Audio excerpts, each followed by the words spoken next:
akkasin jirtan hundumatti isiniif haa baay'atu. Maatiiwwan Waaqayyoo akkam jirtu, akkam yoo nageessanii, akkamiin turtanii. Gooftaan keenya uumaan keenya Iyyesuus Kiristoos bara kana waggaa kanaatiin kan nu ga'e. Bara kana hojii gaarii, hojii eebbaa, hojii amantaa itti hojjennee kan itti hanga dhumaatti cimnee dhaabannu Waaqayyoon nuuf haa taasisu. Gaa guyyaa har'aa kana yaada tokko qabadhee dhufeera. Innis maalidha? Akkuma hundumti keessan argaa jirtan namoonni baay'een suura fannoon irratti ka'e fannoon sun immoo akkatti gadi garagalchanii suura garaagaraa boca garaagaraa agarsiisaa jiru. Akkuma beekamu yeroo baay'ee chaanaalii kana irratti nama ceepha'uun hin barbaachisu. Nuti kan walitti qabamneef barumsa afuuraa barachuudhaafi jechaadha. Barnoota mana amantaa warra hin beekne barsiisuudhaaf, warra baratanii jiran immoo wal cimsuu fi wal jabeessuudhaaf yeroo hundumaa karoorri diinaa mana kiristaanaa keenya Ortodoksii Tawaahidoo seera ishee, heera ishee, haala adeemsaaf waaqeffannoo ishee duubatti deebisuudhaaf kan kootu caalaa. Ana malee namni Waaqayyootiin waaqessu hin jiru. Ana malee Waaqayyootiin kan amane hin jiru. Amantaa dhugaa kan qabatee jiru anadha. Wangeelattis amanee kan jiru anadha jedhanii namoonni tokko tokko of tuultonni tokko tokko sooshaal miidiyaa irratti ba'anii yommuu isaan of agarsiisan baay'oolii isaanii agarra. Hunda dursaa egaa akkuma beekamu manni kiristaanaa Ortodoksii Tawaahidoo Itoophiyaa fannoon isheedhaaf maalidha? Fannoon morma keenya irratti hidhannu abbooliin keenya luboonni qabatan maalidha isa jedhu ergaa gabaabaa dabarsuu barbaadeetani. Hunda dursa kan na jaalatu yoo jiraate Wangeela Maatewos boqonnaa 9 kaasaa dubbisaa kan na jaalatu yoo jiraate fannoo koo haa baatu jedha. Kan na jaalatu yoo jiraate fannoo koo haa baatu jechuun inni jalqabaan jechi kun jechi isaa dheedhii kun fannoo koo haa qabatudha. Fannoo koo qabatee na duukaa haa bu'uudha. Maaliif waan ta'eefidha?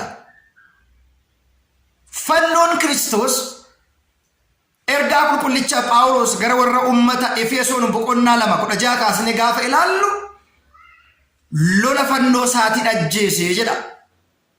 Abbaan lolaa immoo eenyudha? Daabiloosidha. Diina ilmaan namootaa. Ilmaan namootaaf Waaqayyoo fi ergamoota adda adda kutee kan ture riqicha jireenyaa gara Kiristoos isa geessu adda kutee ofiisaa garboonfatee Addaam garbicha Daabiloos, Hewaan garbittii Daabiloos jedhamee baroota hedduudhaaf waggaa 5,500dhaaf xalayaa gidiraa dhiphinaan irratti barraa'ee ture sana Kiristoos fannoo irra oolee fannoo sanaatiin addunyaa kana dhiiga isaa lolaasee lafee isa cabsee bilisa baaseera.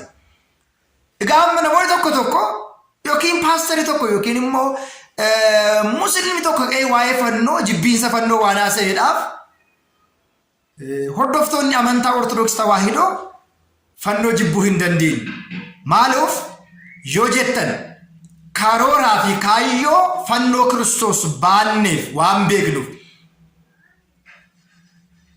Maaliif fannoo akka qabannu keessumaati fakkeenya boqonnaa 6 yommuu dubbistan lakkoofsa 13 kaastanii yaa mucaa koo seera abboolii kee hin dhiisin, seera abbaa kee, seera haadha kee hin dhiisin, laphee kee irratti hidhadhu yommuu ciistu si eegaa.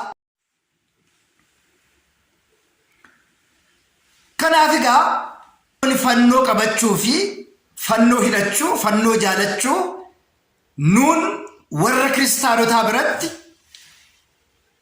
fayyina waan ta'eedhaaf, ajaja waan ta'eedhaaf, iccitiin isaa waan nu galeedhaaf malee abbaan ta'e ka'ee waan ta'e waan godheedhaaf fannoo asii gadee garagalchee waan hojjeteedhaaf kan hin hir'atu. Mee qulqullichi Phaawulos waa'ee fannoo Kiristoos maal jedha? Tokkoffaa Qorontos boqonnaa 18 gubbaa irratti jecha keessaniif gowwummaa isaanii nuun warra fayyinuuf garuu humna Waaqayyooti jedhe. የመስቀልን ቃል ለሚያጠፉ ሞኝነት ለኛ ለምንድን እግዚአብሔር ኃይል ነው።